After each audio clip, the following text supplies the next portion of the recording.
Hi hello welcome back. Yes let's start today में। अगर आपको रिसर्च से डर लगता है तो मैंने यहाँ पर मोस्ट इम्पॉर्टेंट टॉपिक रिसर्च के लिख दिए हैं, आप इनको कवर कर लीजिएगा। आपका रिवीजन बहुत ही तेज हो जाएगा। मीनिंग, रिसर्च की विशेषताओं में रिलायबिलिटी और वैलिडिटी वाला टॉपिक, स्टेप ऑफ रिसर्च कितने हैं, जैसे बेसिकली इसमें 7 टॉपिक है, 7 है। टाइप्स ऑफ रिसर्च, ऑब्जेक्टिव के आधार पर, आउटकम के आधार पर, लॉजिक के आधार पर और प्रोसेस के आधार पर। रिसर्च एंड एथिक्स वाले पार्ट में आपको अनएथिकल जो पार्ट है उसको आपने कवर करना है। Fabricating, falsification, plagiarism, penalty student के लिए, टीचर के लिए, कितने लेवल हैं, हाइपोथेसिस कैसे बनाते हैं, types of hypothesis, type of hypothesis testing, parametric और नॉन पैरामीट्रिक टेस्ट क्या है, एरर क्या है, टाइप 1 एरर, टाइप 2 एरर, और एरर टेस्ट में आती है या सैम्पलिंग एरर है। तो सैम्पलिंग में भी प्रोबेबिलिटी सैम्पलिंग कौन सी है, नॉन प्रोबेबिलिटी सैम्पलिंग कौन सी है। इसके बाद मेथड ऑफ रिसर्च आता है और रिसर्च में यूज़ होने वाले आईसीटी टूल्स कौन से हैं। और नंबर 10 पे क्या आता है, रेफरेंसिंग स्टाइल, आपा शैली क्या है, एमएलए शैली क्या है, शिकागो शैली क्या है, और आप इसका यूज़ कैसे करते हो। आपने बहुत ही अच्छे से इन सब टॉपिक को कवर कर लेना है, इससे आपकी बहुत ही अच्छे से तैयारी हो जाएगी। शुरू करते हैं आज का टॉपिक। तो रिसर्च क्या है, री का अर्थ है पुनः और सर्च का अर्थ है खोजना, ज्ञान की खोज। ये फ्रेंच शब्द है जिससे इसकी उत्पत्ति हुई है। रिसर्च मतलब scientific and systematic search of, जो मतलब पहले से ही इंफॉर्मेशन है उसको और ज़्यादा गेन करना या कुछ नई चीज़ ढूंढना, और नए जो नॉलेज है, एग्जिस्टिंग नॉलेज है, उसको सबके लिए दिखाना। रिसर्च की विशेषताओं की बात कर लूँ तो मेनली 12 विशेषताएं हैं, लेकिन आपने इसमें से 7 तो डेफिनेट ही याद करके जाना है। ऑब्जेक्टिविटी, वस्तुनिष्ठता, ये क्या है, free from the emotion and biases, मतलब आप अपने आधार पर कोई भी वो जो विशेषता है वो नहीं बता सकते। आप डाटा को बहुत ही अच्छे से कवर करके रिसर्च करोगे। रिलायबिलिटी, कंसिस्टेंसी, सेम मेथड से रिपीट करोगे तो सेम रिजल्ट आएगा। वैलिडिटी, वही करना है जो करने के लिए कहा गया है। एक्यूरेसी, एग्जैक्ट, मतलब सिमिलर आएगा, मतलब 99.99 आएगा, जो ऐसे नहीं आएगा कि 70%, 60%, या कुछ लोगों के लिए वैलिड कुछ के लिए नहीं।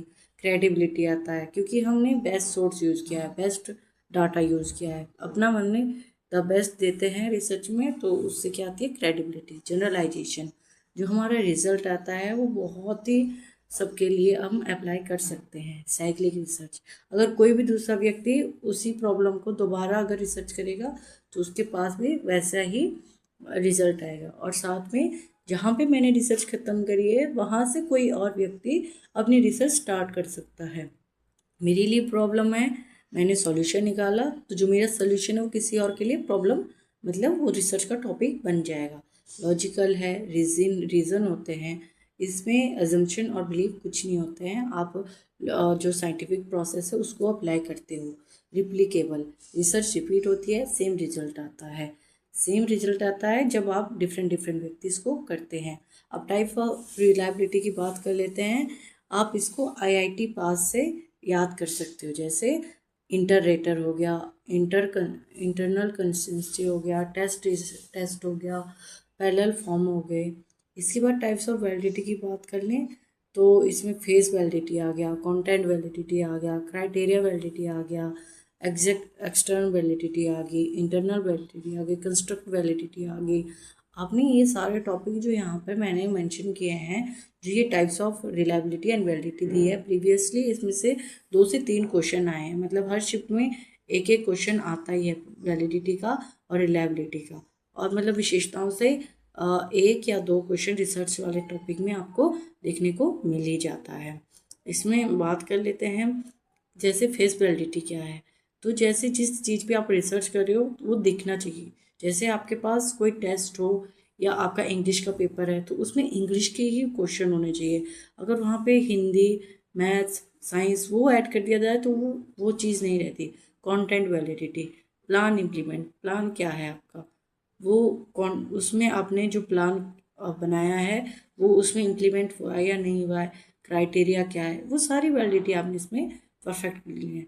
अब बात कर लेते हैं स्टेप ऑफ रिसर्च की। आइडेंटिफाई द प्रॉब्लम, विषय क्या है, मतलब समस्या क्या है, खोज किसकी करनी है, और एक्सपेरिमेंट, कलीग, एक्सपर्ट फ्रॉम, आप समस्या कहीं से भी बात करके चुनाव कर सकते हो। लिटरेचर रिव्यू, इससे क्या होता है, जिसने पहले इस चीज़ पे जो रिसर्च है वो कर ली है तो आपको पता चल जाएगा कितने हद तक की है, कितने समय तक की है, क्या उसकी फाइंडिंग थी। अब उसके बाद आप जब ये कर लेते हो तो हाइपोथेसिस बनानी होती है कि आप उसको कैसे क्या क्या आपने मतलब करना है उसमें। फिर रिसर्च डिजाइन आता है कि प्लान कैसे कैसे बनाओगे, कौन कौन से टूल यूज़ करोगे, मेथड क्या है, स्ट्रेटजी क्या है। आप उसको ब्लूप्रिंट बोल सकते हो, आपका फ्रेमवर्क बोल सकते हो, रोड मैप बोल सकते हो। आपने डिस्क्राइब करना होता है कि सैंपल कौन सा यूज़ करोगे, कितनी पॉपुलेशन है, कहाँ पे करोगे, रिसर्च ऑब्जर्वेशन बनाओगे, क्वेश्चनर, पोल, वो सारा आप उसमें ऐड करोगे। आप प्राइमरी डाटा यूज़ करोगे या सेकेंडरी डाटा यूज़ करोगे। जब आप डाटा कलेक्ट कर लेते हो तो आप क्या करते हो, सर्वे, एक्सपेरिमेंट करते हो कि कहीं कुछ छूट तो नहीं रहा है। फिर एनालाइज और रिसर्च करते हो, डाटा एडिटिंग, अगर कहीं पर रॉ डाटा है तो आप उनसे फॉलोअप क्वेश्चन करके कंप्लीट करा सकते हो। हाइपोथेसिस टेस्ट होता है यहाँ पे, पैरामीट्रिक, नॉन पैरामीट्रिक टेस्ट होता है, जनरलाइजेशन होता है, इंटरप्रिटेशन होता है, लोगों के साथ बातचीत होती है, डाटा कोडिंग होता है।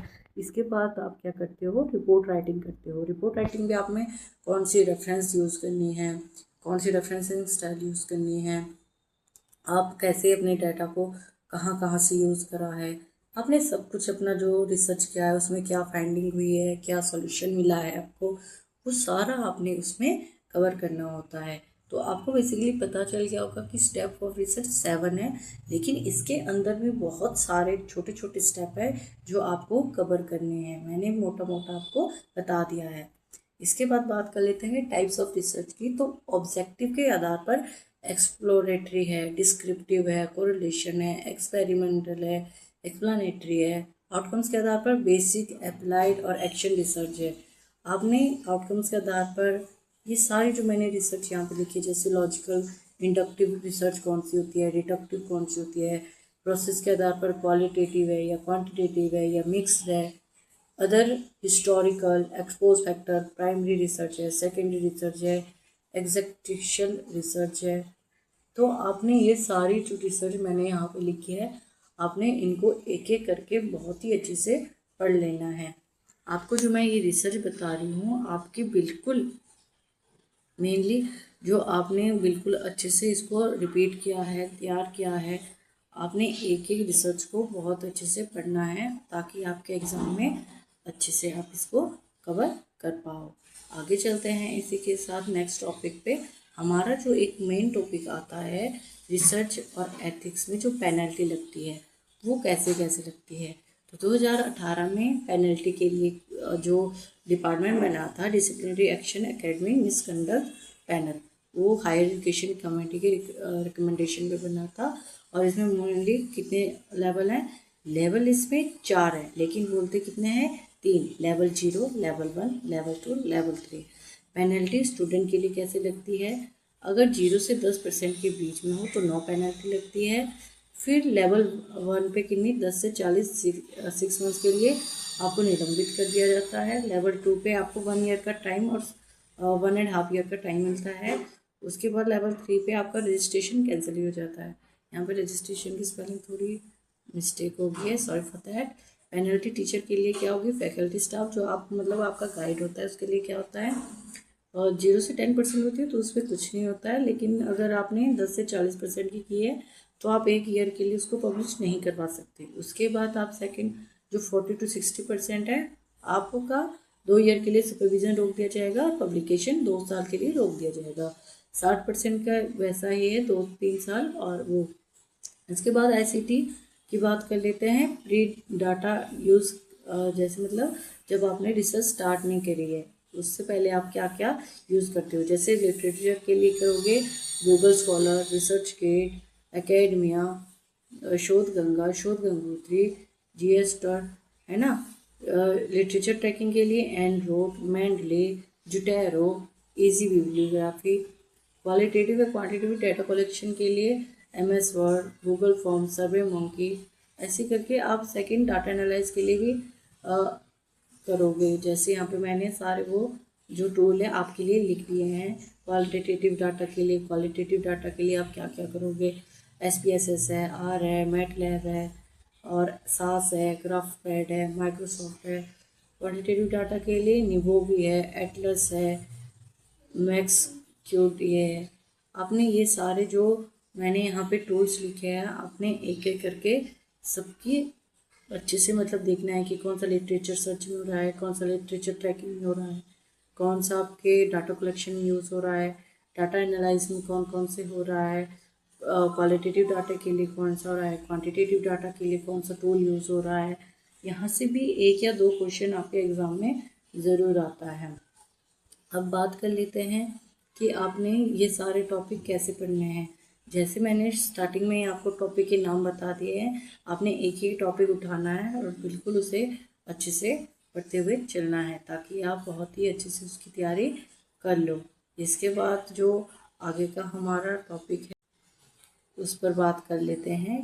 पोस्ट डाटा एनालाइज, रेफरेंस और बिब्लियोग्राफी के लिए आप EndNote, Zotero, reference manager, article और थीसिस के डिस्कशन के लिए आप supervisor, exercises during the viva voce, Academia, एडो, रिसर्च गेट, प्लेसरम डिजेक्टिव के लिए ग्रामरली, 13, आर्टिकल चेकर और डुप्लीकेट चेकर, ड्यू text checker, Unicheck, YouTube authentic, ये सब हैं। Thank you for watching and next video Sunday, Tuesday, Friday at 8 PM।